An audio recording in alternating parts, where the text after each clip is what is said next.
कैसे बच्चों, पेपर कैसा जा रहा है? बिल्कुल बढ़िया, क्या बात है। फिर से स्वागत करता हूँ मैं सभी भाइयों को और बच्चों को एजुकेशन पॉइंट में। और आज हम क्या जानने वाले हैं? इतिहास के बारे में। किसके बारे में? इतिहास में क्या क्या पढ़ेंगे हम।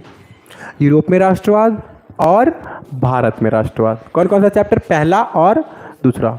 यूरोप में राष्ट्रवाद और भारत में राष्ट्रवाद पढ़ते हैं। कंफर्म? स्टार्ट करें। अब हमारे एजुकेशन पॉइंट में है सीखने के लिए। क्या करने के लिए? सीखने के लिए। चलिए, आप हम पढ़ेंगे कौन सा? एक तो यूरोप में राष्ट्रवाद पढ़ेंगे। और सबसे पहले मैं बता दूं कि राष्ट्रवाद, सही बच्चे मुझे कमेंट में बताएंगे राष्ट्रवाद, राष्ट्रवाद का क्या अर्थ होता है। यहाँ पे फुल एक्सप्लेनेशन चलेगी, बिल्कुल बढ़िया से फुल एक्सप्लेनेशन। यानी कि आपका जो सपोर्ट मटेरियल है आपके पास है तो सही, लेकिन आपने उसको समझा नहीं है अभी कि सपोर्ट मटेरियल में जो चीज़ है वो क्या होता है? किताबों का निचोड़ होता है। किताबों का निचोड़ होता है, वो मेन चीज़ें आपके पास होती है। राष्ट्रवाद, चलिए मैं इसको थोड़ा सा मैं करना चाहूँगा कि राष्ट्रवाद का क्या अर्थ होता है। सबसे पहले हम जानेंगे कि राष्ट्र क्या? राष्ट्र प्लस वाद, याद रहेगा सही बच्चों को? राष्ट्र प्लस वाद में मिलता है। तो राष्ट्र का मतलब क्या होता है? राष्ट्र का मतलब होता है हमारा देश। क्या होता है? देश होता है, प्लग पक्का। और वाद, अब यहां पे देखिएगा, वाद का मतलब होता है बात और विचार। कौन सा होता है? बात और विचार। क्या होता है? बात और विचार। और भारत में राष्ट्रवाद कब से उत्पन्न हुआ? भारत में राष्ट्रवाद कब से उत्पन्न हुआ? ये सही बच्चे मुझे कमेंट में बताएंगे मुझे कि भारत में राष्ट्रवाद की उत्पत्ति कब से शुरू हुई थी। चलिए, आपको अगर पता नहीं है तो मैं बता देता हूं। भारत में राष्ट्रवाद की जो उत्पत्ति हुई थी वो हुई थी आपका 1857 से। कब से? 1857 से। याद रखिएगा सही बच्चे, भारत में राष्ट्रवाद की उत्पत्ति कब से हुई थी? 1857 से। किन के द्वारा किया गया था? सही बच्चे मुझे बताएंगे। मंगल पांडे के द्वारा। किनके द्वारा? मंगल पांडे के द्वारा। याद रहेगा सही बच्चों, मंगल पांडे के द्वारा याद किया गया था भारत में राष्ट्रवाद की उत्पत्ति। कंफर्म? चलिए, अब हम आते हैं सपोर्ट मटेरियल पे, जो आपके पास मौजूद है लेकिन आपने अभी तक उसको समझा नहीं है। और जिन बच्चों के पास ये वीडियो जा रही है, अपने दोस्तों को भी बताया कि हाँ हम निचोड़ पढ़ने जा रहे हैं सपोर्ट मटेरियल का। कहाँ से पढ़ने जा रहे हैं? एजुकेशन पॉइंट से पढ़ने जा रहे हैं। किससे? नवाब सर से पढ़ने जा रहे हैं। इतिहास को आपको ऐसे समझा दूंगा कि एकदम खेल लगेगा, है ना। चलिए स्टार्ट करें। चलिए स्टार्ट करते हैं हम। पहला है हमारा यूरोप में राष्ट्रवाद। सही बच्चों को बिल्कुल क्लियर दिखाई दे रहा होगा। ये हमारा चैप्टर का नाम है यूरोप में राष्ट्रवाद। कौन सा? यूरोप में राष्ट्रवाद। और आपको पता भी चल गया है ना, आपको पता चल गया कि राष्ट्रवाद क्या है ना। तो यूरोप से शुरू हुआ था, भारत में कब स्टार्ट हुआ आपको पता चल गया। राष्ट्रवाद क्या है इसका मतलब भी पता चल गया, उदय हुआ था। चलिए इस बार ये तथ्य में आते हैं कि राष्ट्रवाद और फ्रेडरिक सारियू। अभी हम जानते हैं कि फ्रेडरिक सारियू था कौन, है ना। फ्रेडरिक सारियू के क्या है? विचार की बात हो रही है। तो 1848 में एक फ्रांसीसी कलाकार, क्या है? फ्रांसीसी कलाकार। एक नंबर का सवाल आपका आ सकता है कि फ्रेडरिक सारियू कहाँ के थे? फ्रांस के। चलिए टिक मार देते हैं। फ्रेडरिक सारियू कौन थे? तो वो एक कलाकार थे। कौन थे? कलाकार थे। उन्होंने कितने चित्रों की श्रृंखला बनाई थी? 4 चित्रों की श्रृंखला बनाई थी। कितनी? 4 चित्रों की श्रृंखला बनाई थी। बिल्कुल सही। श्रृंखला का मतलब होता है लाइन। लाइन से उन्होंने क्या बनाया था? चित्र बनाया था, लाइन। ओके, लाइन बनाया था, इसको श्रृंखला का नाम दिया गया हुआ है। कंफर्म? चलिए आगे बढ़े, आगे बढ़ते हैं। इनमें उसने सपनों का एक संसार रचा जो उसके शब्दों में जनतांत्रिक और सामाजिक गणतंत्रों से मिलकर बना था। क्या रचा था उन्होंने? सपनों का संसार रचा था। अब मैं सही बच्चों से पूछना चाहता हूँ, 4 चित्रों की श्रृंखला थी, उनका नाम क्या रखा गया था? चलिए जो बच्चे हैं कमेंट में मुझे बताएं जरूर। आगे इस श्रृंखला के पहले चित्र में कौन है? यूरोप है। पहले चित्र में कौन है? यूरोप है। 1 नंबर का सवाल आ सकता है कि यूरोप में राष्ट्रवाद के उदय में सबसे पहले लाइन में कौन है चित्र में? तो ये है अमेरिका के लोग दिखाए गए हैं, सभी उम्र और सामाजिक वर्ग के। सभी उम्र का मतलब क्या होता है? छोटे से लेकर के बड़े तक। सामाजिक वर्ग, छोटा वर्ग, बड़ा वर्ग, सब दिखाया गया हुआ है। स्त्री पुरुष भी दिखाया गया हुआ है। एक लंबी कतार, देखिए श्रृंखला और कतार एक लाइन को क्या करता है? प्रस्तुत करता है। किसको? लाइन को प्रस्तुत करता है। कंफर्म बच्चों? में स्वतंत्रता की प्रतिमा, प्रतिमा का मतलब क्या होता है? शुद्ध भाषा में कहे तो मूर्ति। क्या कहते हैं? शुद्ध भाषा में मूर्ति। प्रतिमा का मतलब क्या है? मूर्ति है। क्या है? चलिए सही बच्चे याद रखेंगे। मूर्ति। कौन सी मूर्ति थी? स्वतंत्रता की। कौन सी मूर्ति? स्वतंत्रता की मूर्ति थी। कि वंदना करते हुए, वंदना का मतलब गीत गाते हुए, वंदना का मतलब गीत गाते हुए। प्रतिमा के एक हाथ में ज्ञानोदय की मशाल। अब यहाँ पे देखना है मुझे सही बच्चों से, ये देखिए ज्ञानोदय की मशाल। यहाँ पे क्या देख सकते हैं आप, है ना? ज्ञानोदय यानी ज्ञान के उदय की मशाल है। अच्छा ये बताइए, भारत में मशाल किसका प्रतीक था? सही बच्चे मुझे बताएं कमेंट में कि ज्ञान उदय का मशाल तो इनके हाथ में था, लेकिन मशाल का क्या अर्थ होता है भारत में? सही बच्चे मुझे बताएंगे। और सभी अपने ग्रुप में भी बोल दें। क्या बात है, सभी भाई मेरे जुड़े हुए हैं, बहुत अच्छा लग रहा है। बहुत खूब, बहुत खूब। सभी ग्रुप में बता दें कि हाँ आज इतिहास की क्लास चल रही है। चलिए, अगर आपको अच्छे मार्क्स लाने हैं तो जुड़े ज़रूर। क्या बात है सब भाई। विजय खूब, बहुत अच्छा भाई। हेलो भैया, नमस्ते नमस्ते मेरे भाई, कैसे हैं भाई आप?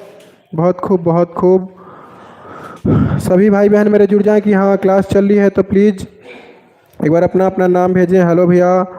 ओहो, फतेह करना है आज? हाँ फतेह करना है। और सभी बच्चे जुड़े, सभी फतेह करेंगे, घबराइए मत, टेंशन मत लीजिए। एक बार बस पढ़ लीजिए। शाहिद भाई भी है हमारे। यस सर, कोई बात नहीं भाई, बहुत अच्छा लगता है मुझे जब सभी भाई मेरे जुड़े हुए थे। उजाले भाई भी हैं। ओहो 10वीं क्लास, बहुत अच्छा लगता है मुझे। बहुत खूब, बहुत खूब, बहुत खूब। चलिए चलिए चलिए। रितु दीदी भी हमारी, क्या बात है। ओहो बहुत खूब, बहुत खूब भाई। फोड़ देंगे पेपर में भाई, फोड़ना नहीं है, फोड़ना नहीं है, आग लगा देना है। उजाले भाई कह रहे हैं हमारे, फोड़ देंगे। जय श्री राम भाई, जय श्री राम। ओहो नमस्ते, क्या बात है, क्या बात है। चलिए सभी को बोलिए जल्दी जल्दी जुड़े, क्लास स्टार्ट हो गया हुआ है। चलिए, तो यहाँ पे मशाल का अर्थ होता है क्रांति। क्या होता है? भारत में क्या है? क्रांति है। क्या होता है? क्रांति। और दूसरे हाथ में क्या है? मनुष्य के अधिकारों का घोषणा पत्र है। एक नंबर का सवाल ये भी आ सकता है कि प्रतिमा के दोनों हाथों में क्या था, तो टिक मारिएगा। क्या है? ज्ञानोदय की मशाल है और अधिकारों का घोषणा पत्र है। कंफर्म सही बच्चे याद रखेंगे। और प्रतिमा के सामने यानी उस मूर्ति के सामने जमीन पर निरंकुश संस्थानों के ध्वस्त अवशेष बिखरे हुए हैं। यह कहने का मतलब है, ध्वस्त का मतलब गिरा हुआ, है ना, गिरा हुआ।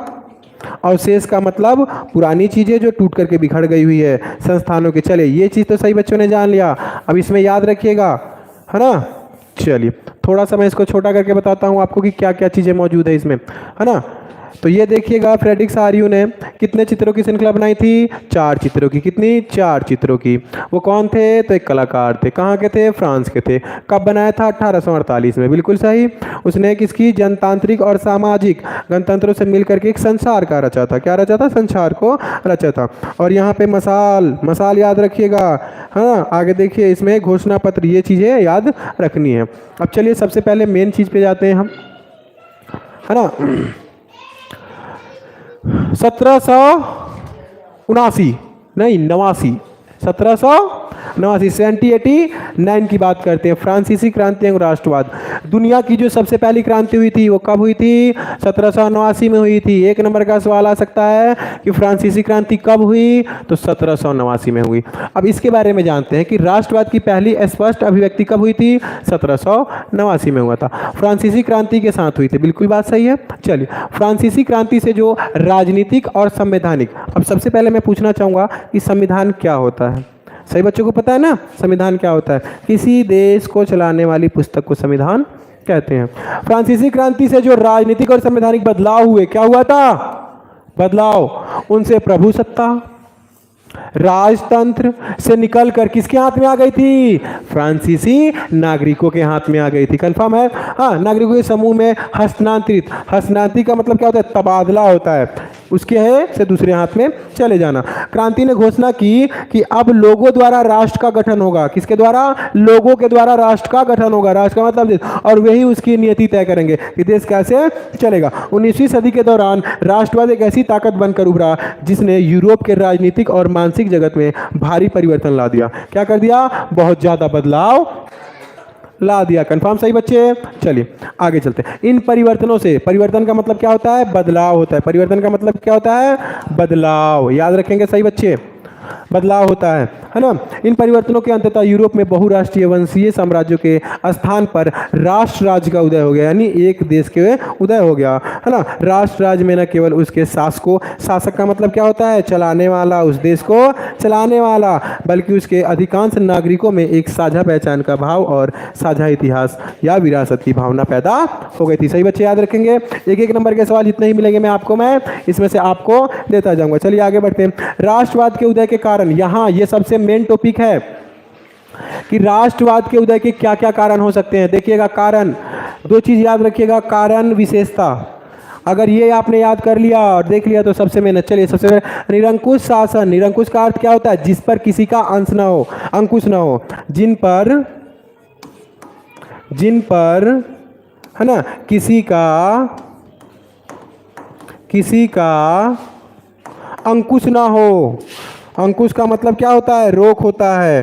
अंकुश ना हो उसे निरंकुश कहते हैं। कंफर्म बच्चों, है ना।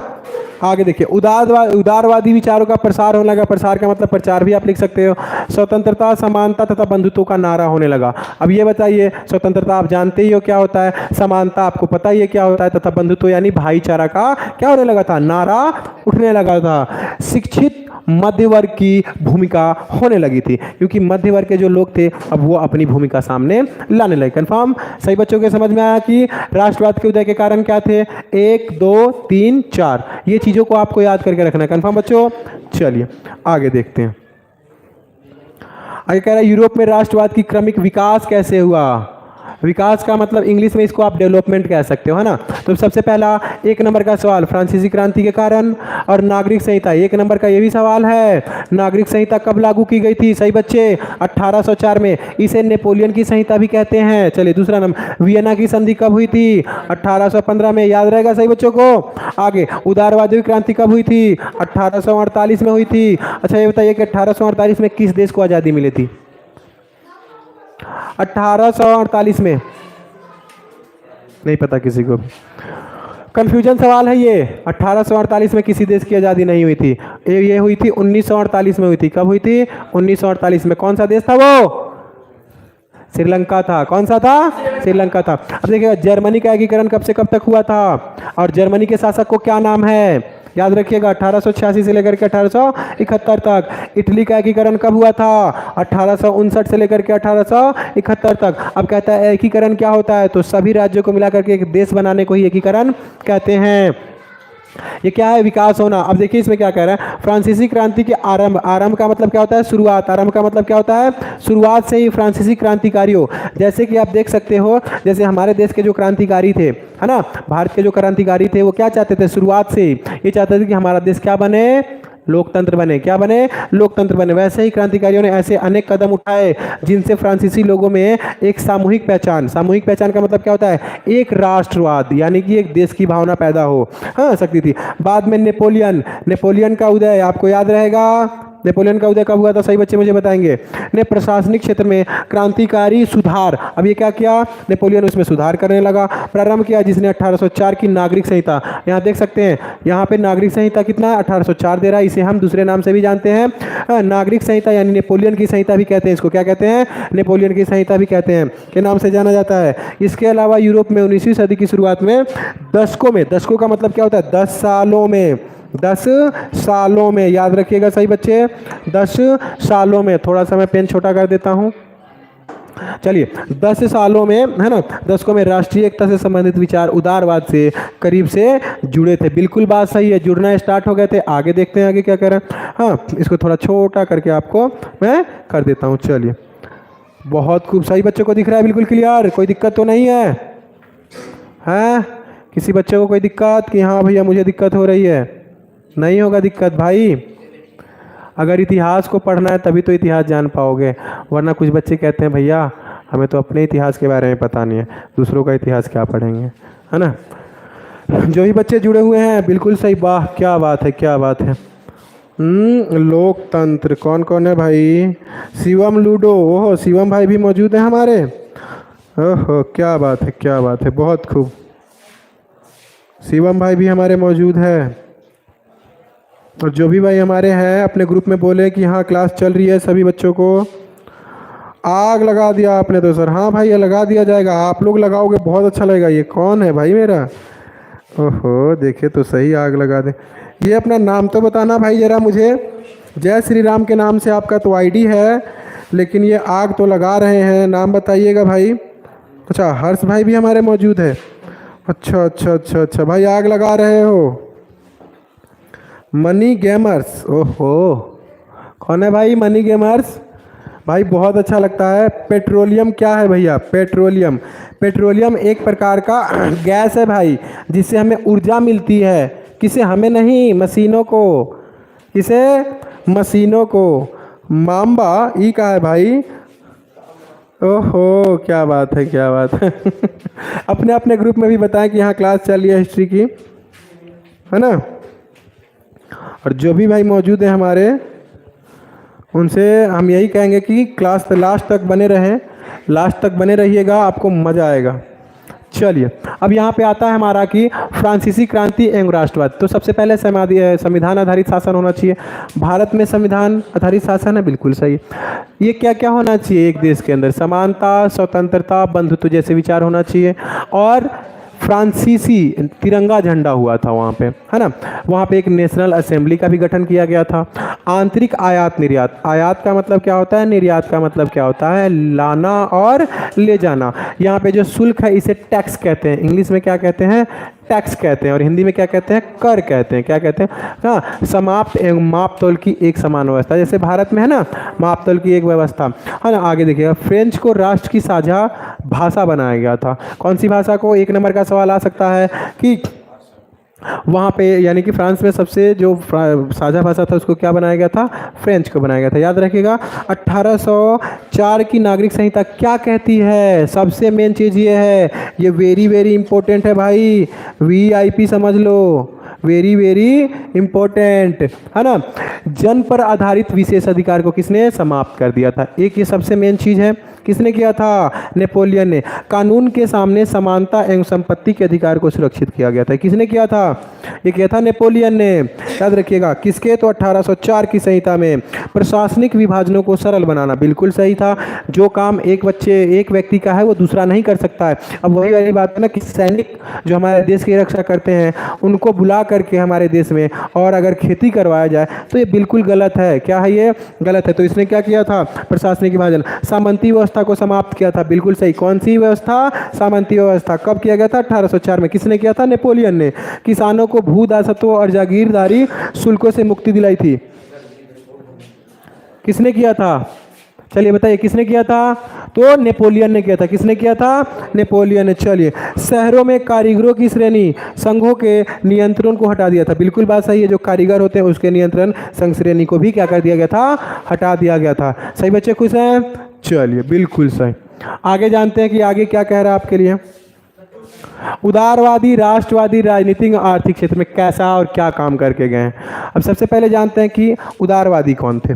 तो यहाँ देखिएगा, सहमति पर आधारित सरकार बनेगी, बिल्कुल सही है।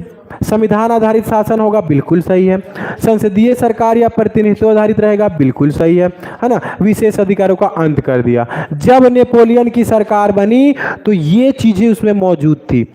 किसने? उदारवादी और राष्ट्रवादी ने मिल करके किसके क्षेत्र में?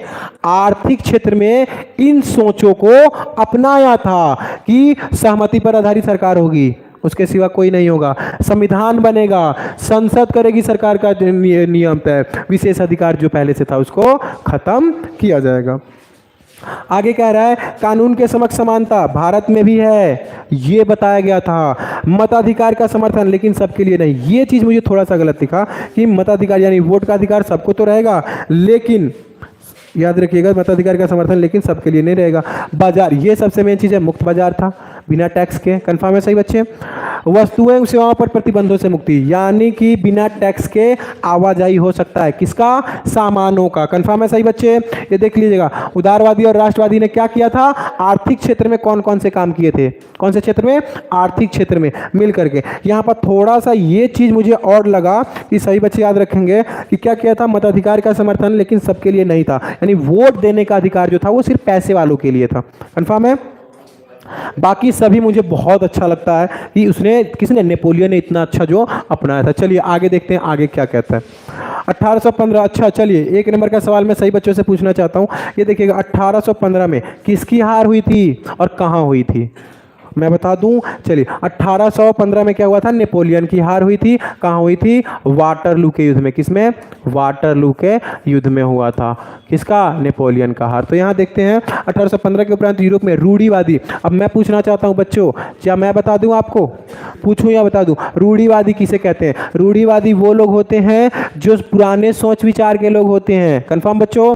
रूढ़िवादी कौन होते हैं? जो पुराने सोच विचार के लोग होते हैं। 1815 में नेपोलियन की हार के उपरांत यूरोप की सरकारों का झुकाव पुनः रूढ़िवाद की तरफ बढ़ गया। अब वो लोग क्या करने लगे, जो पुराने सोच विचार के जो लोग थे उनको अपने साथ मिलाना आरंभ कर दिए। अपनी राजनीतिक विचारधारा के अनुरूप रूढ़िवादियों ने स्थापित संस्थाओं, रीति रिवाजों, परंपराओं को मान्यता दी एवं तेजी से परिवर्तन के साथ पर क्रमिक विकास पर जोर दिया। जो तेजी से विकास हो रहा था उस देश का, उसको छोड़ करके धीरे धीरे विकास पर जोर दिया गया। इस परिप्रेक्ष्य में एक शिखर सम्मेलन हुआ जिसे कांग्रेस कहा गया। ये अपना भारत वाला कांग्रेस नहीं, उनका कांग्रेस का आयोजन वियना में किया गया था। कहाँ किया गया था? एक नंबर का सवाल, कहाँ किया गया था? वियना में किया गया था। इस कांग्रेस का आयोजन कहाँ? ऑस्ट्रियन चांसलर ड्यूक मेटरनिक, याद रखिएगा सही बच्चे। और इनका एक और कहावत है कि यूरोप जब तक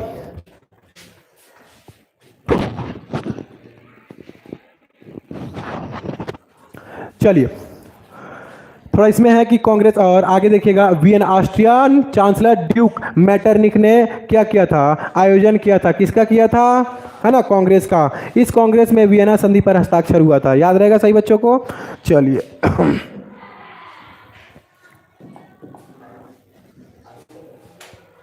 आगे अब जानते हैं 1815 की वियना संधि की विशेषता क्या थी। ये सही बच्चे याद रखेंगे, सही बच्चे याद रखेंगे। चलिए 1815 की वियना संधि याद रखिएगा, इसमें नेपोलियन की हार भी हुई थी। जब हार हो गई थी तो वियना संधि लगाया गया था। किसके द्वारा ये संधि लगाया गया था? ड्यूक मेटरनिक के द्वारा, याद रहेगा सही बच्चों को। और इसमें एक और चीज़ है, ड्यूक मेटरनिक के लिए इसने बोला एक बात, जो बोला जो हर एक पेपर में आता है, एक नंबर का सवाल आता है। चलिए देखते हैं। फ्रांस में बुर्बो राजवंश की पुनर्स्थापना हुई। अब देखिए, जो पहले से सत्ता चली आ रही थी बुर्बो राजवंश की थी। 9th में आपने पढ़ा था कि लुई सोल्वे कौन से राजवंश से था, तो याद रखिएगा वो कौन से राजवंश से था? बुर्बो राजवंश से था। तो वही जो प्रथा चली आ रही थी तो उसको खत्म नहीं किया गया था, अब वही व्यवस्था चालू हो गया था। क्योंकि नेपोलियन आया बीच में, उसने उन सभी चीजों को हटाया जो पहले से राजवंशों के द्वारा चली आ रही थी। जब उसकी वाटरलू में हार हुई, जब वो हार गया तो फिर से वही राजवंश उस पर काबिज हो गया।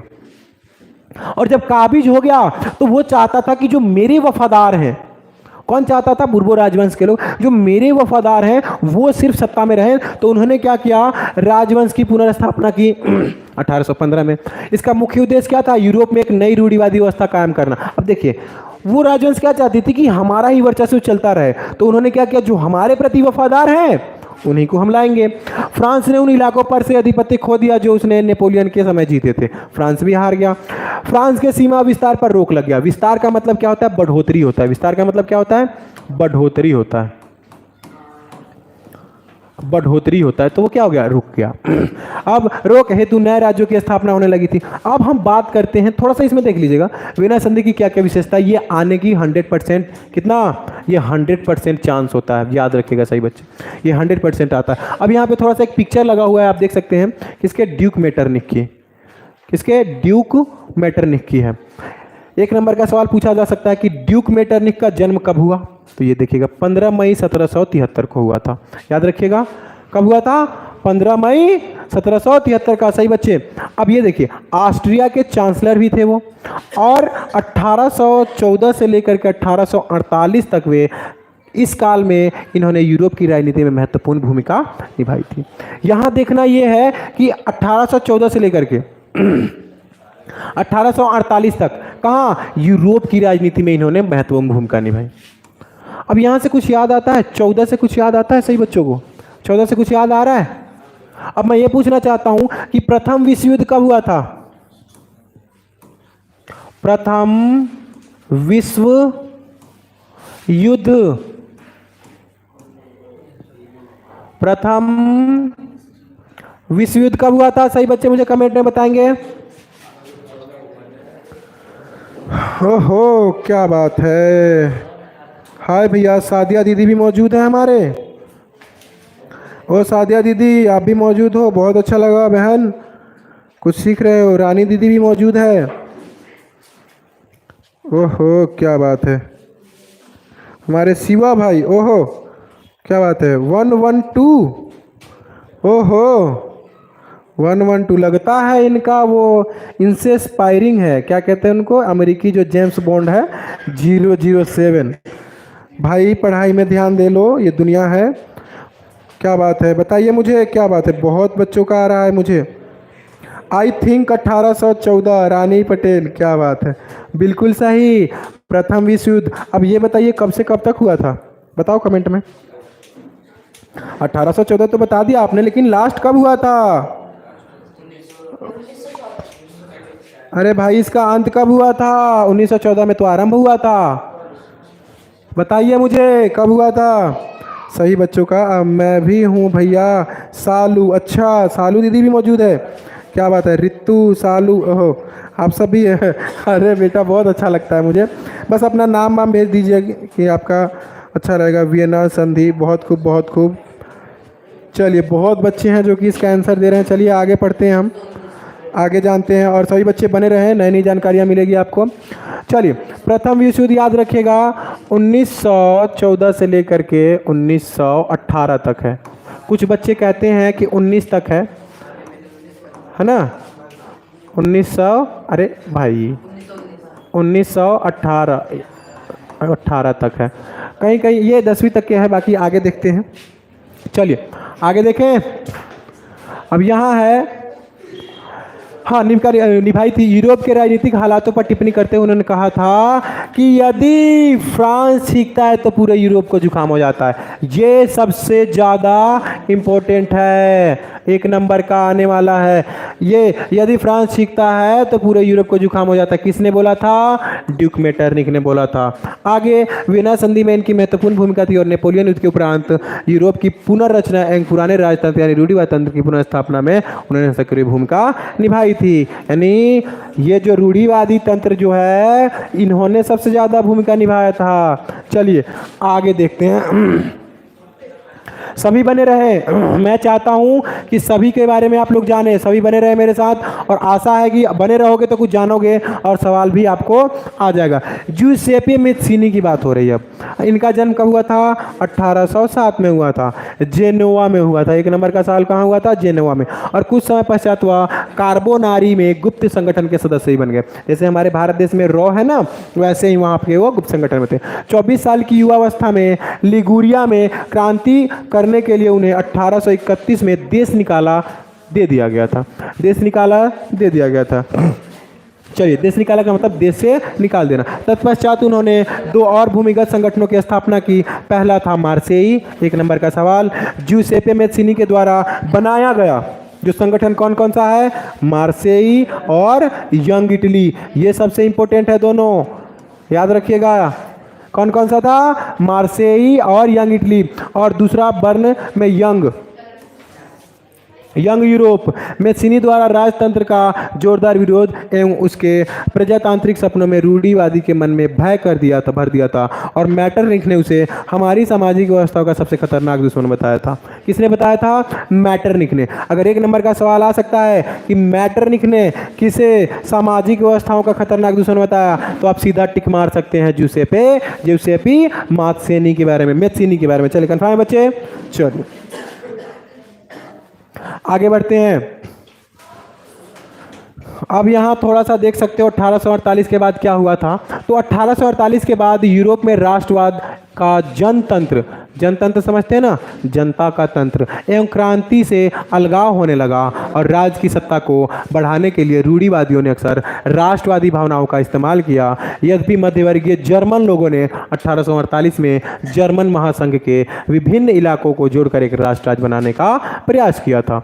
जर्मन महासंघ कब हुआ था? तो 1848 में, मगर इसे राजशाही और फौज की ताकत द्वारा मिलकर दबा दिया गया। इसके पश्चात परसा क्या है? एक देश था उस वक्त में। कौन था? देश था। परसा ने राष्ट्रीयकरण के आंदोलन का नेतृत्व संभाल लिया था। याद रहेगा सही बच्चों को? चलिए थोड़ा आगे बढ़ते हैं। अब आता है जर्मनी का एकीकरण। ये 5 नंबर का आता है बच्चों, 5 नंबर का आता है जर्मनी का एकीकरण में। याद रखिएगा कब से कब तक हुआ था, ये पहले ही बता दिया था मैं। अब यहाँ देखिए, एकीकरण परसा के नेतृत्व में हुआ था। 1 नंबर का सवाल है ना। याद रखिएगा जर्मनी का एकीकरण किसके नेतृत्व में हुआ? तो परसा के नेतृत्व में। अगला हेडिंग क्या कहता है? परसा के प्रमुख मंत्री कौन थे? Auto von Bismarck. क्या नाम था उसका? Auto von Bismarck. राष्ट्र निर्माण में मुख्य भूमिका अदा किए थे, यानी इस देश को बनाने में सबसे ज्यादा अच्छी भूमिका किसकी थी? ऑटो वन बिस्मार्क की थी। चलिए कंफर्म है सही बच्चे? आगे दूसरा क्या कहता है? 7 वर्ष के दौरान, किसके? 7 वर्ष के दौरान ऑस्ट्रेलिया नहीं, ऑस्ट्रिया, याद रखिएगा सही बच्चे, ऑस्ट्रिया, डेनमार्क और फ्रांस से 3 युद्धों में परसा की जीत हुई थी। यानी कि 3 युद्धों में जीतने वाला देश कौन सा था? वो परसा था। और एकीकरण की प्रक्रिया पूरी हो गई। किसकी? जर्मनी की। 1871 में काइजर विलियम प्रथम को, ये व्यक्ति का नाम है, क्या नाम है? ये व्यक्ति का नाम है। काइजर विलियम प्रथम को नए साम्राज्य का राजा घोषित किया गया था। यानी कि याद रखिएगा कि किसको कहाँ का? जर्मनी का। क्या समझा? क्या घोषित किया गया था? राजा घोषित किया गया था। जर्मनी के एकीकरण ने यूरोप में परसा को महाशक्ति के रूप में स्थापित कर दिया गया था। याद रखिएगा। आगे, नए जर्मन राज्य में मुद्रा, बैंकिंग एवं न्यायिक व्यवस्थाओं के आधुनिकीकरण पर जोर दिया गया था, जिससे क्या हो के देश का विकास हो सके। कंफर्म बच्चों? कुछ पूछना है तो आप कमेंट में पूछ सकते हैं। चलिए आगे देखते हैं, आगे आपके लिए क्या मौजूद है। अब आता है इटली का एकीकरण। बच्चों इसमें आपको सबसे ज़्यादा क्या याद करना है? इन्हीं दोनों को, जो 5 नंबर में आपका आता है, इटली का एकीकरण। ये पहले ही मैं आपको बता चुका हूँ। हाँ, 1859 से लेकर के 1870 की बात है। इटली 7 राज्यों में बटा हुआ था। 1 नंबर का सवाल ये आ सकता है, इटली कितने राज्यों में बटा हुआ था? तो 7 राज्यों में बटा हुआ था। उसका एकीकरण कब से कब तक हुआ? 1859 से 1870 तक। कंफर्म? चलिए 1830 के दशक में, ये याद रखिएगा, दशक का मतलब होता है 10 सालों के अंदर, है ना। ज्यूसेपे मेत्सिनी ने इटली के एकीकरण के लिए कार्यक्रम प्रस्तुत किया था, यानी कि सबसे मेन यही माना जाता है। 1830 से एवं 1848 के क्रांतिकारी विद्रोह असफल हो गए थे। वो कुछ कारण थे जिससे वो क्या हो गए थे? असफल हो गए थे। अब यहाँ पे आता है कितना? 1859 में फ्रांस में सार्डिनिया पीडमोंट ने, अब यहाँ देखिएगा, ये एक व्यक्ति का नाम है, जगह का नाम नहीं है। सार्डिनिया पीडमोंट ने एक चतुर कूटनीतिक संधि की, जिसके माध्यम से उसने ऑस्ट्रियाई बलों को हरा दिया। यानी कि जैसे हमारे देश में चतुराई होती है ना, चतुराई, उसके द्वारा सार्डिनिया पीडमोंट ने क्या किया था? हराया था। किसको? ऑस्ट्रियाई बलों को हरा दिया था। कंफर्म बच्चों? चलिए 1861 में एमेनुअल द्वितीय, ये भी एक व्यक्ति का नाम है, ये कोई जगह का नाम नहीं है, याद रखिएगा। एमेनुअल द्वितीय को एकीकृत इटली का राजा घोषित किया गया था। 1 नंबर का सवाल कि इटली का एकीकरण के बाद सबसे पहला राजा कौन बना था? तो एमेनुअल बना था। कौन बना था? एमेनुअल। कंफर्म बच्चों? चलिए देखिए जरा कौन कौन भाई है बहन है मेरे साथ जो कि जान रहे हैं कि हाँ कुछ मुझे सीख रहा हूँ। ओहो, सभी बच्चे, क्या बात है, क्या बात है, क्या बात है, बहुत खूब, बहुत खूब। हाँ, तो मैं पूछना चाहता हूँ सभी बच्चों से कि फ्रांस अब मैं पूछना चाहता हूं सही बच्चों से, ये देखिएगा जर्मनी और इटली में आपको क्या क्या समझ में आया? सही बच्चे कंफर्म है? और मैं पूछना चाहता हूं सही बच्चों से कि ज्यूसेपे मेस्सीनी पैदा कहाँ हुए थे? ज्यूसेपे मेस्सीनी पैदा कहाँ हुए थे बच्चों? बहुत ज़्यादा दिक्कत हो रही है आप में, ऐसा नहीं होना चाहिए। आप लोग हमेशा एक्टिव रहें। एक्टिव रहने से क्या होता है ना कि ज्ञान मिलता है। क्या मिलता है? ज्ञान मिलता है। लेकिन आप लोग एक्टिव नहीं हो, इसका मतलब क्या है? ओहो शाहिद भाई हमारे बता रहे हैं। ओहो शाहिद भाई बहुत अच्छा। क्या किसका? भाई जेनेवा में हुआ था। आपका गलत जवाब है। जेनेवा में हुआ था भाई, याद रखिएगा, जेनोआ। बहुत सारे बच्चे हैं जो कि इस पे ध्यान नहीं दे रहे हैं। क्यों, क्या हुआ भाई?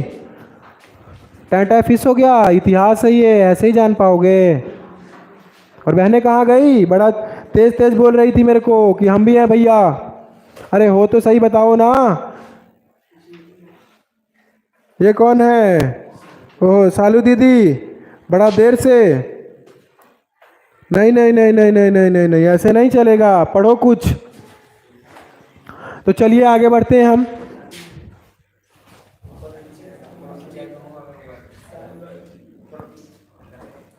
आगे जानते हैं आगे क्या क्या है। आपके पास तो मौजूद है लेकिन आप इसमें से समझ नहीं पाते हो, तो हमें आना पड़ता है। अब आगे आते हैं हम माउंट कैमिलो दे कावूर के बारे में जानने के लिए। कावूर देखिएगा जरा, इनका तस्वीर बहुत ही गौर से देखिए, कैसे लग रहे हैं आपको? ब्लैक एंड वाइट है। अब देखिए किसके बारे में पढ़ने जा रहे हैं। Count Camillo de Cavour Sardinia Piedmont का प्रमुख मंत्री था। कौन था? प्रमुख मंत्री था कौन? Count Camillo de Cavour. Italy के प्रदेशों को एकीकृत करने वाले आंदोलन का नेतृत्व किया था, यानी इटली को एक करने में इनका ही नेतृत्व सबसे अच्छा था। हालांकि वह स्वयं न तो एक क्रांतिकारी था और न ही जनतंत्र में विश्वास रखने वाला था। यह देखिएगा ये चीज़, न वो क्रांतिकारी थे और न वो किसमें जनतंत्र में विश्वास रखते थे। फ्रांस के साथ ही की गई चतुर संधि के पीछे कावूर कहाँ था? यानी कि कहते हैं ना कि किसी के पीछे किसी का हाथ होता है, वही थे ये। कावूर कहाँ था? जिसके कारण ऑस्ट्रिया को हराया जा सका, इटली का एकीकरण संभव हो पाया। ये वही है जो पीछे से हर चीज कर देते हैं, सामने खुल करके नहीं आते हैं। कंफर्म? चलिए आगे देखते हैं। ये देखिएगा, यह इसमें थोड़ा सा आप कंफ्यूज मत होइएगा बच्चों। ज्यूसेपे गैरीबाल्डी नाम है इनका। क्या नाम है? गैरीबाल्डी।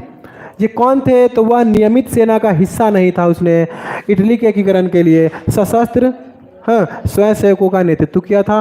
और 1860 में वे दक्षिण इटली और 2 सिसिलियों के राज्य में प्रवेश कर गए थे और स्पेनी शासकों को हटाने के लिए स्थानीय किसानों का समर्थन पाने में सफल रहे। यानी वो किसानों का समर्थन लेकर के किसको हटाया इन्होंने? याद रखिएगा, सिसिलियो के राज्य में प्रवेश करके स्पेनी शासकों को इन्होंने हटाया था। वो है ज्यूसेपे गैरीबाल्डी। उसने दक्षिणी इटली एवं सिसिली को राजा एमेनियो द्वितीय को सौंप दी और इस प्रकार इटली का एकीकरण संभव हो पाया था। यानी ये वो लोग हैं जो इटली के एकीकरण में सबसे प्रथम भूमिका निभाए हुए हैं, सबसे महान भूमिका निभाए हुए हैं। कंफर्म बच्चों? ये कौन है? ज्यूसेपे गैरीबाल्डी है। याद रखिएगा सही बच्चे, ज्यूसेपे गैरीबाल्डी है। अब आता है यूनान का स्वतंत्रता संग्राम। क्या बात है!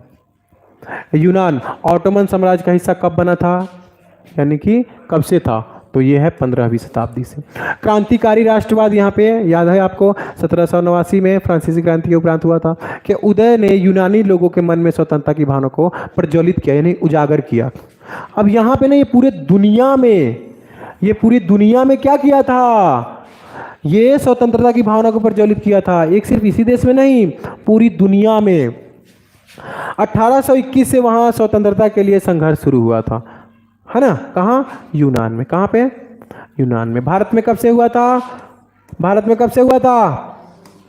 1857 से, याद रहेगा। यूनान में कब से हुआ था? 1821 से। यूनान के लोगों को निर्वासन में रह रहे यूनानियों के साथ साथ पश्चिमी यूरोप के लोगों का भी समर्थन मिल चुका था, इसलिए वो लोग स्टार्ट कर दिए हुए थे क्या? स्वतंत्रता के लिए संघर्ष। विभिन्न कवियों और कलाकारों ने भी, कवि जो कविता लिखते हैं, कलाकार जो चित्रों के द्वारा प्रस्तुत करते हैं, स्वतंत्रता के लिए जनमत, जनमत का मतलब होता है जनता का मत, जनमत निर्माण में अपनी महत्वपूर्ण भूमिका निभाई। और अंग्रेजी के कवि लॉर्ड बायरन ने धनराशि एकत्र की एवं वह युद्ध के लिए भी गए, जहां 1824 में बुखार से उनकी मृत्यु हो गई। एक नंबर का सवाल आता है, लॉर्ड बायरन कौन थे? तो अंग्रेजी कवि थे। वो उनकी मृत्यु कब हुई? 1824 में हुई। और किस कारण हुई थी? तो बुखार के कारण हुई थी। ये आया हुआ सवाल है और रिपीट भी हो सकता है। कंफर्म बच्चों? चलिए, 1832 में कुस्तुनतुनिया की संधि ने यूनान को एक स्वतंत्र राज्य के रूप में मान्यता दी। एक नंबर का सवाल है ना, यूनान को स्वतंत्र राज्य के रूप में मान्यता देने वाला कौन है? तो कुस्तुनतुनिया संधि। कब है? तो 1832। सही बच्चों को याद रहेगा? कंफर्म। चलिए आगे बढ़ते हैं। राष्ट्रवाद किसी उथल पुथल या क्रांति का परिणाम। क्या बात है, ब्रिटेन में राष्ट्रवाद, यानी कि आपको लग रहा है ना कि आप सिर्फ किसके बारे में पढ़ रहे हैं? देशों के राष्ट्रवाद के बारे में पढ़ रहे हैं। राष्ट्रवाद किसी उथल पुथल या क्रांति, यहाँ पे हम किसके बारे में पढ़ रहे हैं? ब्रिटेन की राष्ट्रवाद में। उथल पुथल या क्रांति का परिणाम नहीं है, अपितु एक लंबी चलने वाली प्रक्रिया का परिणाम है। बहुत सालों तक प्रक्रिया चलती है, तब जाके किसी देश को आज़ादी मिलती है। और आज़ाद होने के बाद क्या हो रहा है? तू हिंदू है, तू मुसलमान है, तू सिख है, तू ईसाई है, आपस में लड़के मर जाओ। यही हो रहा है भारत में। विकास करने वाले देश विकास कर रहे हैं। आपको एक सच्चाई बताऊं मैं, सबसे मेन सच्चाई, शायद आज भी इससे रूबरू होंगे। हमारे देश में क्या क्या कौन कौन सी होली बुक है, यानी कि ग्रंथ, गीता है, रामायण है, कुरान है, अब हमारे जो सिख धर्म में है, ये सब जो मौजूद है ना, इसको फॉलो दूसरे देश करते हैं और उस चीज पर रिसर्च करके डेवलप होते जा रहे हैं। लेकिन हम क्या करते हैं? हम उस देश को फॉलो करते हैं। उल्टा नहीं है कुछ, बहुत ज्यादा उल्टा है। हमारे ग्रंथों को पढ़ के वो देश रिसर्च करके डेवलप होते हैं और हम उनका करते हैं कॉपी, जबकि हमारे पास मौजूद होता है वो चीज पहले से। कुछ और सा नहीं है, यही हमारी भारतीय व्यवस्था है। हम दूसरों की कॉपी करते हैं, हमारे पास जो चीज़ मौजूद होती है उसका फ़ायदा नहीं उठाते हैं। हम दूसरों को देख करके जलना गांव इलाकों में ज़्यादा ही, आजकल शहरों में भी हो गया हुआ है। जलन एक ऐसी प्रक्रिया है ना कि वो मेरे से आगे कैसे जा सकता है, मैं उससे आगे हूं। ये जो प्रक्रिया है इसको ना बंद कीजिए। तो हम क्या करें? अपने अंदर ऐसा भाव उत्पन्न करें कि हम तो है ही हैं, हमारे लिए आप भी हो। कन्फर्म? चलिए यहां पे आते हैं हम। अगला कह रहा है कि 18वीं शताब्दी से पहले ब्रिटेन एक राष्ट्र राज्य था। एक नंबर का सवाल, 18वीं शताब्दी से पहले ब्रिटेन कैसा राज्य था? तो राष्ट्र राज्य था या नहीं था? नहीं था। आंग्ल राष्ट्र ने अपनी शक्ति में विस्तार का मतलब बढ़ोतरी के साथ अन्य राष्ट्रों व द्वीप समूहों पर विस्तार आरंभ किया और 1688 में संसद ने राजतंत्र शक्ति को ले लिया था। एक नंबर का याद रखिएगा सवाल कि संसद ने कहा, ब्रिटेन का राजतंत्र शक्ति को कब वापस लिया गया था और किसने लिया था? 1888 में। किसने लिया था? संसद ने लिया था, है ना। 1707 में इंग्लैंड और स्कॉटलैंड को मिलाकर यूनाइटेड किंगडम ऑफ ब्रिटेन का गठन किया गया। ये क्वेश्चन आएगा ही आएगा, ये इंपॉर्टेंट है। इंग्लैंड और स्कॉटलैंड को मिलाकर यूनाइटेड किंगडम कब बनाया गया था ब्रिटेन को? तो 1707 में। और 1798 में हुए असफल विद्रोह के बाद 1801 में आयरलैंड को बलपूर्वक यूनाइटेड किंगडम में शामिल कर लिया गया था। कहते हैं ना कि जबरदस्ती, आजा तू सिर्फ मेरा है, किसी का, समझ गए ना। नए ब्रिटेन के प्रति क्या थी? चिन्हों को खूब बढ़ावा दिया गया था। याद रहेगा सही बच्चों को? चलिए आगे बढ़ते हैं, थोड़ा सा इसमें आ जाते हैं। राष्ट्रवाद और साम्राज्यवाद, बाल्कन समस्या, ये बाल्कन क्षेत्र के नाम से जाना जाता है। याद रखिएगा सही बच्चे, बाल्कन क्षेत्र के नाम से जाना जाता है। बाल्कन भौगोलिक एवं निर्जातीय रूप से विभिन्नताओं का क्षेत्र था, जिसमें आधुनिक रोमानिया, हाँ, बुल्गारिया, अल्बेनिया, ग्रीस, मकदूनिया, क्रोएशिया, स्लोवानिया, सार्बिया आदि थे। ये देश थे वो जो कि शामिल थे किसमें? बाल्कन समस्या, यानी बाल्कन राज्य में शामिल थे, बाल्कन देश में शामिल थे, बाल्कन जगह पे शामिल थे। इन क्षेत्रों में रहने वाले मूल निवासियों को स्लाव कहा जाता था। एक नंबर का सवाल आता है, स्लाव किसे कहा जाता था? जो बाल्कन क्षेत्र में रहते थे उसे क्या कहा जाता था? क्या कहा जाता था? स्लाव कहा जाता, क्या कहा जाता था? चलिए, बाल्कन क्षेत्र का एक बड़ा हिस्सा ऑटोमन साम्राज्य के नियंत्रण में था, है ना, इसीलिए क्या था? झगड़ा हो रहा था। बाल्कन राज्य में रूमानी राष्ट्रवाद के फैलने और ऑटोमन साम्राज्य के विघटन, विघटन का मतलब क्या होता है? क्या होता है?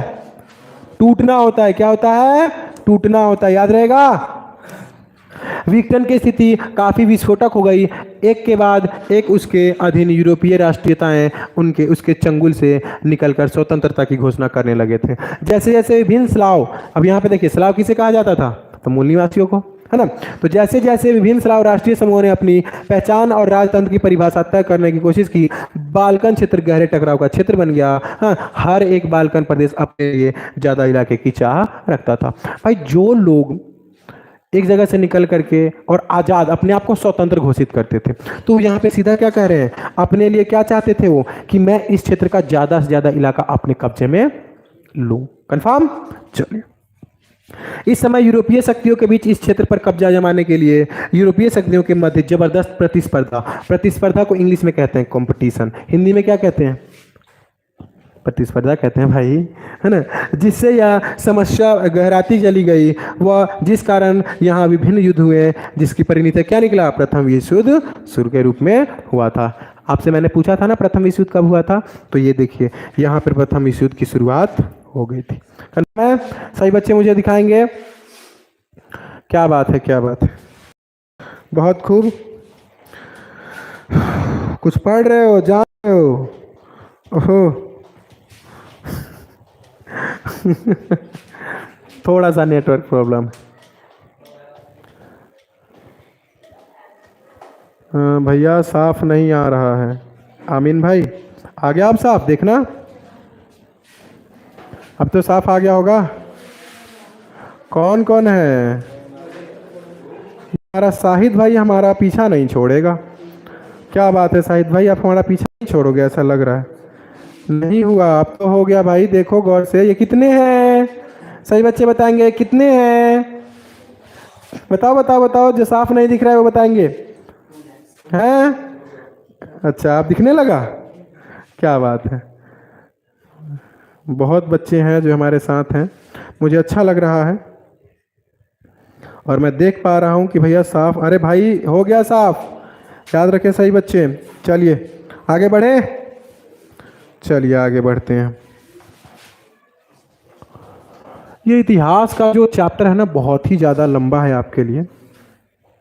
राज्य की दृश्य कल्पना, अब देखिएगा, राज्य की दृश्य कल्पना में आता है। 18वीं एवं 19वीं शताब्दी में कलाकारों ने राष्ट्र को कुछ यूं चित्रित किया जैसे वह कोई व्यक्ति हो। बिल्कुल बात सही है। जैसे भारत माता, सबसे उदाहरण ज्यादा क्या है? भारत माता। देश को एक ऐसा बना दिया गया कि वो क्या है? जीवित है। और सबसे मेन बात यह था ना कि भारत को एक मां के रूप में प्रस्तुत किया गया, और इसके ऊपर आंख उठाने वालों के साथ क्या किया जाता है? जो हमारी मां बहनों के ऊपर आंख उठाता है, चीर फाड़ के रख दिया जाता है। इसीलिए अंग्रेजों से क्या किया गया था? वही तो किया गया था। हम तो भाई सुभाष चंद्र बोस के बहुत बड़े फैन हैं। इतनी बड़ी सेना आर्मी खड़ी कर दी थी, और हमारे भगत सिंह, नमन है उनको। चलिए, क्या किया था? हाँ, व्यक्ति के रूप में। राष्ट्र को नारी भेष में प्रस्तुत किया जाता था। किसके रूप में? नारी के भेष में। नारी यानी औरत, स्त्री। राष्ट्र को व्यक्ति का जामा पहनाते हुए जिस नारी रूप को चुना गया, वह असल जीवन में कोई खास महिला थी ही नहीं। यह तो राष्ट्र के अमूर्त विचार को ठोस रूप प्रदान करने का प्रयास था। यानी नारी का छवि राष्ट्र का रूपक बन गया, जैसे भारत माता। फ्रांस में उसे लोकतांत्रिक लोकप्रिय ईसाई का नाम दिया गया, जिसे मारियाना रखा गया।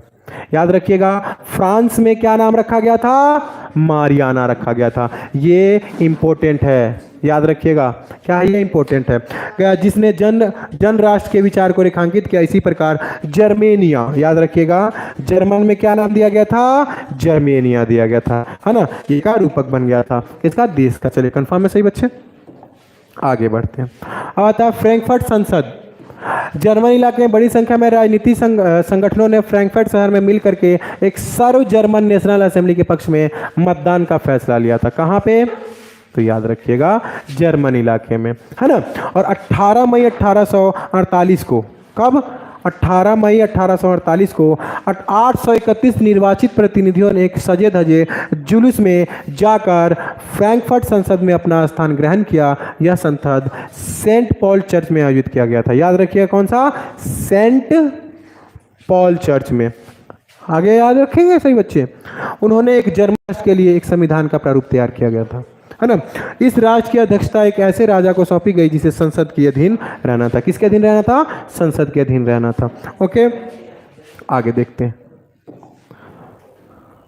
आगे देखिए क्या कह रहा है आपके लिए। जब प्रतिनिधियों ने प्रसा के राजा कौन थे, फ्रेडरिक विल्हेम चतुर्थ को ताज पहनाने की पेशकश की, तो उसने उसे अस्वीकार कर उन राजाओं का साथ दिया जो निर्वाचित सभा के विरोधी थे। बिल्कुल बात सही है। जहां कुलीन वर्ग और सेना का विरोध बढ़ गया, वहीं संसद का सामाजिक आधार कमजोर हो गया था। संसद में मध्य वर्गों का प्रभाव अधिक था, जिन्होंने मजदूरों और कारीगरों की मांगों का विरोध किया, जिससे वे उनका समर्थन खो बैठे। अंत में सैनिकों को बुलाया गया और असेंबली भंग कर दी गई थी। कंफर्म सही बच्चे, चलिए। राष्ट्रवाद के उदय में महिलाओं के योगदान, ये सबसे महत्वपूर्ण है। याद रखिएगा सही बच्चे, ये सबसे ज्यादा क्या है, महत्वपूर्ण है। सबसे पहले उन्होंने क्या बनाया था, राजनीतिक संगठन का निर्माण किया। किसने, महिलाओं ने। समाचार पत्रों और प्रकाशन किया था, बिल्कुल सही, महिलाओं ने। क्या करने, दान देने के लिए, मताधिकार प्राप्ति हेतु संघर्ष, वोट देने के लिए। और उन्होंने क्या किया था, राजनीतिक बैठकों तथा प्रदर्शनों में भी हिस्सा लिया था। याद रहेगा। और सबसे इंपॉर्टेंट जो है, जो बच्चे याद नहीं कर पाते हैं, इसको याद कर लेना। मैं थोड़ा सा बड़ा कर देता हूं। क्या क्लियर दे रहा है सबको, सुनाई, क्या दिखाई क्लियर दे रहा है सही बच्चों को।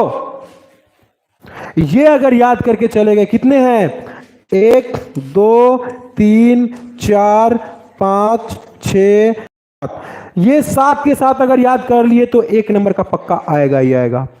यहां तो 12th वाले पूरा बुक पढ़ जाते हैं तो 1-2 नंबर का आता है, लेकिन आपको सिर्फ 7 चीजें याद करने के लिए कह रहा हूं मैं। टूटी हुई बेड़िया किसका प्रतीक है, आजादी का। बात छाप वाला कवच, जर्मन समुदाय की प्रतीक का शक्ति। बलूत पत्तियों का मुकुट, वीरता। तलवार का मतलब मुकाबले की तैयारी। तलवार पर लिपटी जैतून की डाली, शांति की चाह। काला, लाल और सुनहरा तिरंगा किसका है, उदारवादी राष्ट्रवादियों का झंडा। उगते सूर्य की किरणें क्या है, एक नए युग की शुरुआत है। याद कर लो, इसमें से पक्का आएगा ही आएगा। Very very important, confirm. चलिए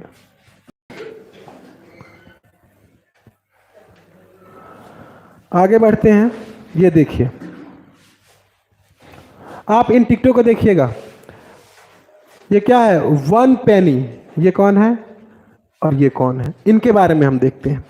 1850 का डाक टिकट है ये। क्या है ये, एक प्रकार से डाक टिकट है, जो भारत में भी डाक टिकट बना हुआ था, अलग अलग नामों से, अलग अलग चित्रों से। 1850 में डाक टिकट, इसमें मारियाना की तस्वीर बनाई गई, जो फ्रांसीसी गणराज्य का प्रतिनिधित्व करती है। याद रखिएगा बच्चे, फ्रांस में जो डाक टिकट बनाई गई थी, कब बनाई गई थी, 1850 में। चित्रकार फिलिप वेट ने जर्मेनिया का यह चित्र बनाया था। और भारत माता की सबसे पहली तस्वीर बनाने वाले कौन थे, कमेंट में मुझे बताएं। मुझे सही बच्चे मुझे बताएं कि भारत माता की सबसे पहली तस्वीर कब और किसने बनाया था। वैसे ही चित्रकार फिलिप वेट ने क्या किया था, कोई रोक तो दिए को, क्या बात है, ये कौन है भाई, ओहो, कोई रोक कर तो दिखा दे, क्या बात है भाई, कोई नहीं रोकेगा, कोई नहीं रोकेगा मेरे भाई, ओहो कोई नहीं रोकेगा। चलिए बहुत अच्छा लग रहा है, सही भाई बहन मेरे जुड़े हुए हैं और हमारे भैया भी देख रहे हैं, क्या बात है, अच्छा लग रहा है उनको, है ना। शायद देखने में उनको अच्छा लगे जिनके द्वारा ये ट्यूशन ही खोला गया था, है ना, वो भी देख रहे हैं। चलिए, बहुत अच्छा लगा। तो यहाँ देखिएगा, एक नंबर का सवाल आ सकता है कि जर्मेनिया का चित्र सबसे पहले किसने बनाया था? फिलिप वेट ने बनाया था। कब बनाया था? 1848 में। इसे सेंट पॉल चर्च की छत पर से लटकना था जहां फ्रैंकफर्ट संसद बुलाई गई थी। कंफर्म। आगे, विभिन्न प्रतीक चिन्ह जिनका उपयोग राष्ट्रवाद के विकास के लिए किया गया था। ये प्रतीक वो चिन्ह होते हैं, वो जरिया होता है जिससे देश को आगे बढ़ाया जा सकता है। कंफर्म, सही बच्चे। चलिए, अब प्रमुख कथन की बात आती है, वेरी वेरी इंपॉर्टेंट। इसको मैंने बता ही दिया, जब फ्रांस सीखता है तो बाकी यूरोप को सर्दी जुकाम हो जाता है। किसने बोला है? मेटरनिख ने बोला है। मैथ्सिनी हमारी सामाजिक व्यवस्था का सबसे खतरनाक दुश्मन है, मेटरनिख ने बोला है। यही याद करना है आपको, जो आपके पेपर में आएगा, यही याद करना है बच्चों, यही याद करना है। अब आती है क्वेश्चन आंसर की। क्वेश्चन आंसर की बात आती है, बीच में कुछ भी नहीं है, आप देख सकते हो, ये दो चीज है। अब आती है क्वेश्चन आंसर की। तो इतना जब गहराई से मैंने आपको पढ़ाया है, तो मिलान करने में क्या दिक्कत है? कोई दिक्कत है? कभी दिक्कत होगा ही नहीं, है ना। यहाँ देखिए, इतना अच्छे से आपको बताया हुआ है मैंने। जब वीडियो को पॉज करके पीछे कीजिएगा ना, आपका सारा आंसर इसमें मिलना मौजूद हो जाएगा। कंफर्म है सही बच्चे? निम्नलिखित के सही अनुक्रम में पहुंचाना है। ये देखिए कितना इजी सवाल है, सवालों का ढेर है, आपको सिर्फ क्या करना है। ये देखिए, 1848 के दौरान उदारवादियों की क्रांति के बारे में तथ्यों की सही विकल्प हमें क्या करना है? विकल्प चुनना है। ओहो, एकदम इजी सवाल पूछा हुआ है। सदी के अंत में, ये भी आपको पहली महान क्रांति जिसने अपने मूल शब्दों के राष्ट्रवाद। अब देखिए कौन, इतना इजी है। देखिए, क्या रूसी क्रांति हो ही नहीं सकती है? पहली क्रांति हुई कब थी? तो आपको पता ही है, 1789 में। और कौन सी हुई थी? तो सबको पता है ना। फ्रांसीसी क्रांति ने घोषणा की कि फ्रांसीसी राज का मिशन और भाग्य क्या है? तो इसमें बिल्कुल इजी है। 1804 के नागरिक संहिता के बारे में, अरे मैं जो बता रहा हूँ उसको कर लो। और ये एक नंबर के हैं। फ्रांसीसी क्रांति के समय के कलाकारों को एक महिला आकृति के रूप में दिया गया था। देख सकते हो। उदार राष्ट्रवाद का क्या अर्थ है? इतना इजी है। वह संधि जिसने ग्रीस को, क्या बात है, जब बुक पढ़ोगे आपको बिल्कुल इजी लग जाएगा, है ना। अब ये देखिए, किसने कहा कि जब फ्रांस सीखता, आपको लग रहा है कि इसमें मुझे कुछ बताने की आवश्यकता है? आप तो बिल्कुल इजी तरीके से इसको कर सकते हो। चलिए ऊपर करते हैं, अगले चैप्टर की तरफ बढ़ते हैं हम।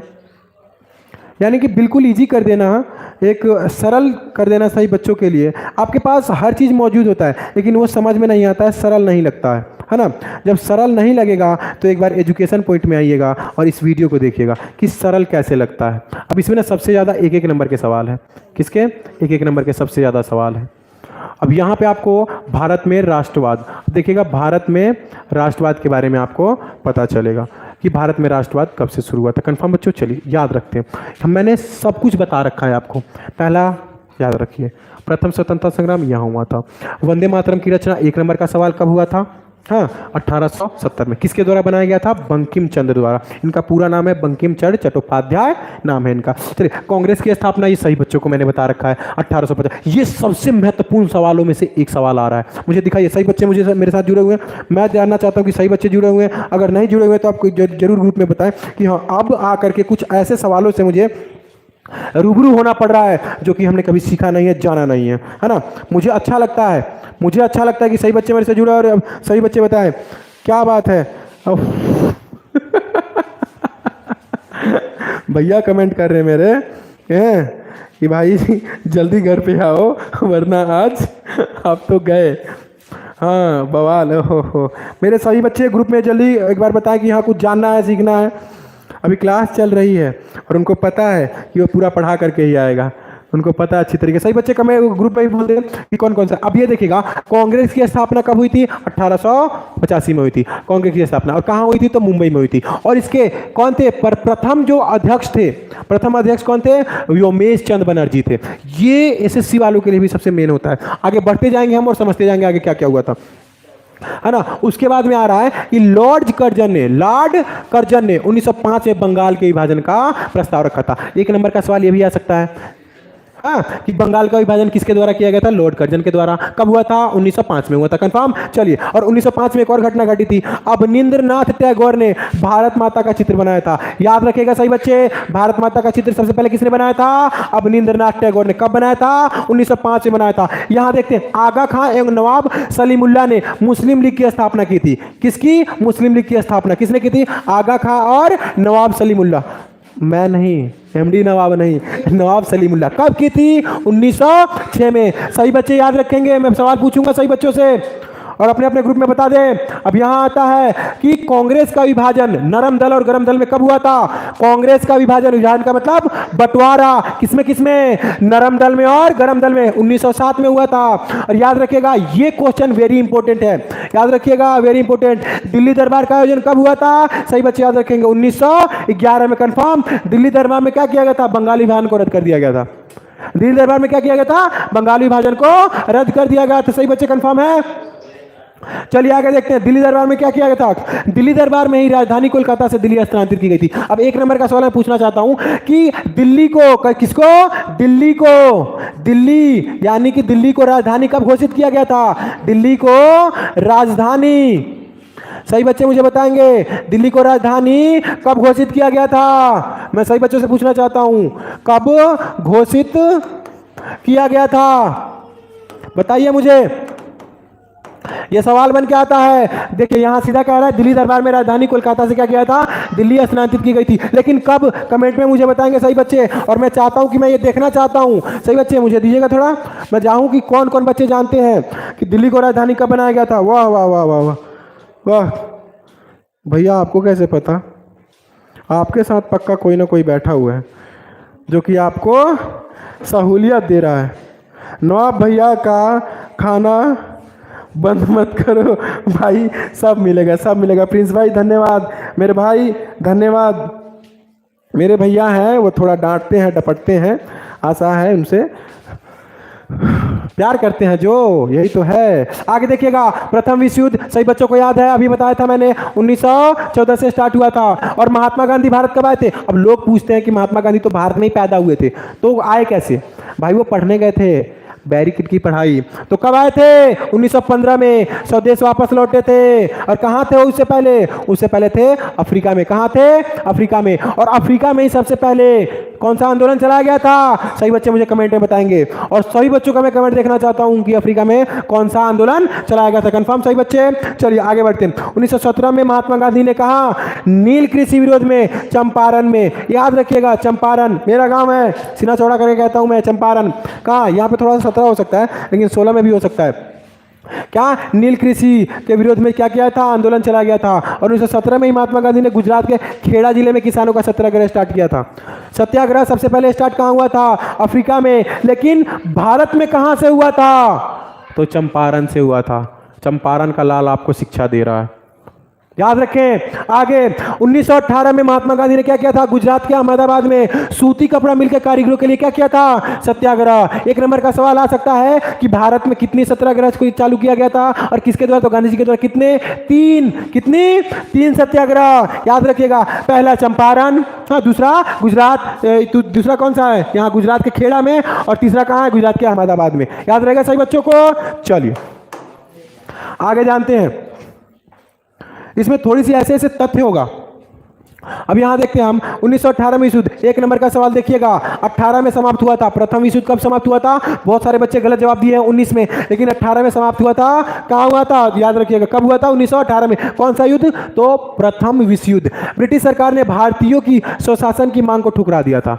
कब? उसी वक्त। और ब्रिटिश सरकार ने भारतीयों पर 1919 में रॉयल एक्ट जैसा काला कानून। ये मुझे समझ में नहीं आता कि ये जो भारतीय थे, है ना, ये जो भारतीय थे, थोड़ा सा ये डार्क आ रहा, ब्लर आ रहा है, देखिएगा बच्चों, ये पेज ही ऐसा है।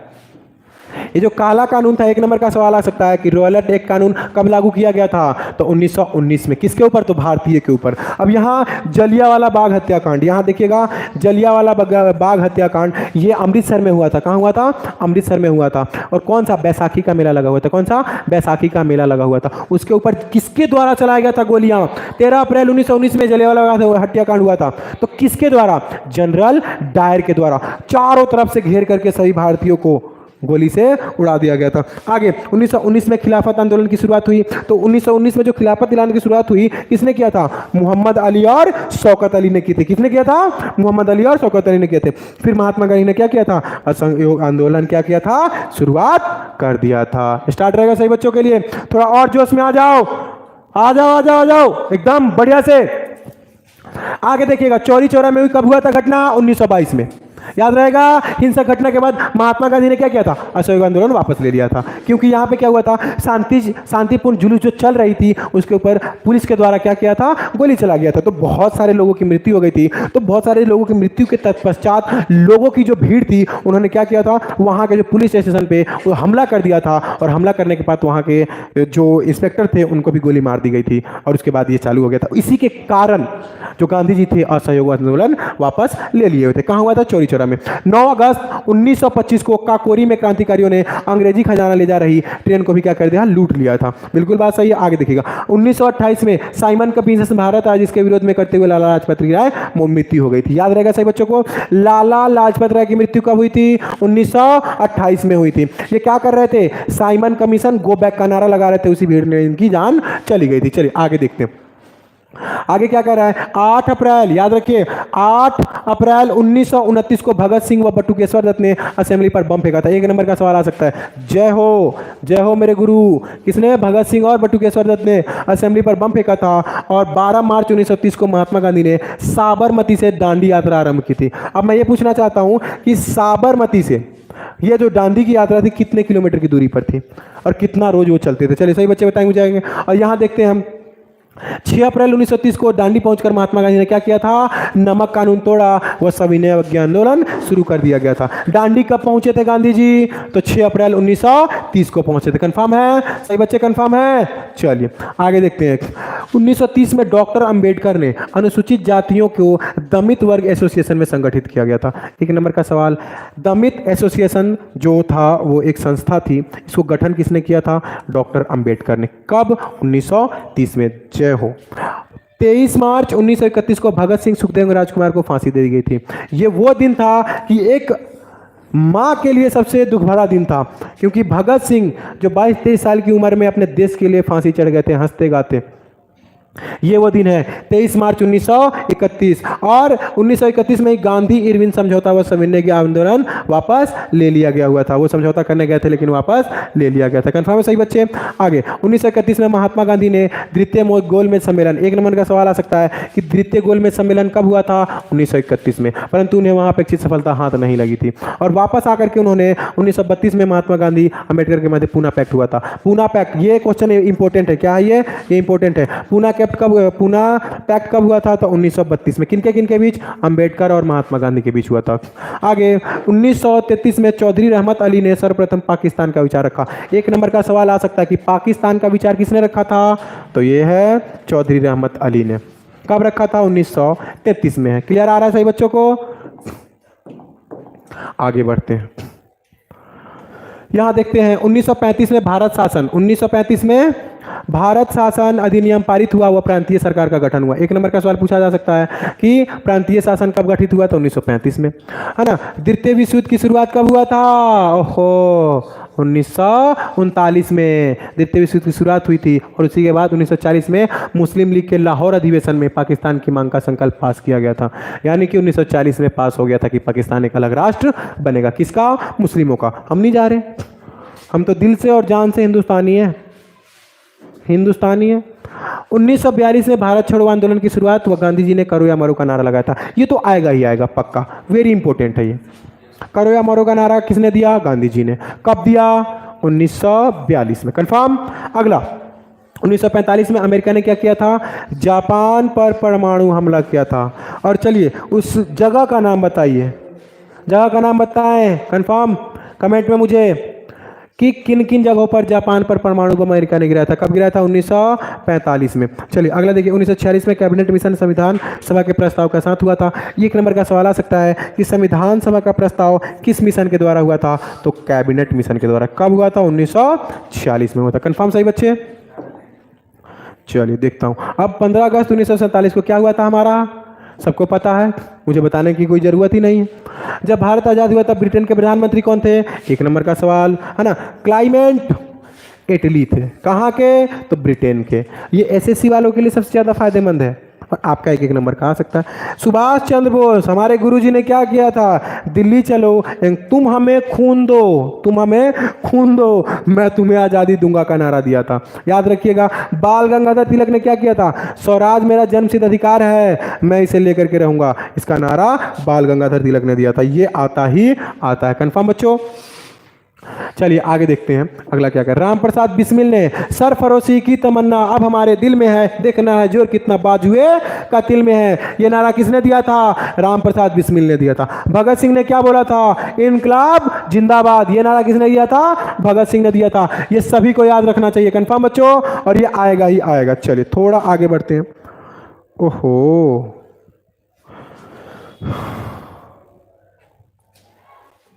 क्या बात है, क्या बात है। ओह ओह ओह ओह ओह। ऐसे लग रहा है कि आपको इन चीज़ों की जानकारी होनी चाहिए। तो कल सुबह 10 बजे 10:30 बजे करीब आपका क्या होगा, लाइव क्लास होगा। और इसमें जो भी चीज़ जानकारी अभी मौजूद है दूसरा चैप्टर में बहुत ज़्यादा बड़ा है ना, क्योंकि भैया भी मेरे इंतज़ार कर रहे हैं, हो सके तो आज पता नहीं क्या हो पाएगा। और मैं चाहता हूं कि ये जानकारी आपको सुबह मिले तो बहुत ही अच्छा रहेगा। और जो बच्चे मौजूद हैं एक बार लाइक कर दें कि हाँ कुछ जानकारी आपको प्राप्त हुआ है हमारे भारत देश के ऊपर या तो फिर यूरोप में, है ना। तो अगला क्लास अगले लाइव सेशन में आते हैं, आपको इसका शॉर्ट में बता दिया जाएगा क्या है नहीं है। चलिए धन्यवाद।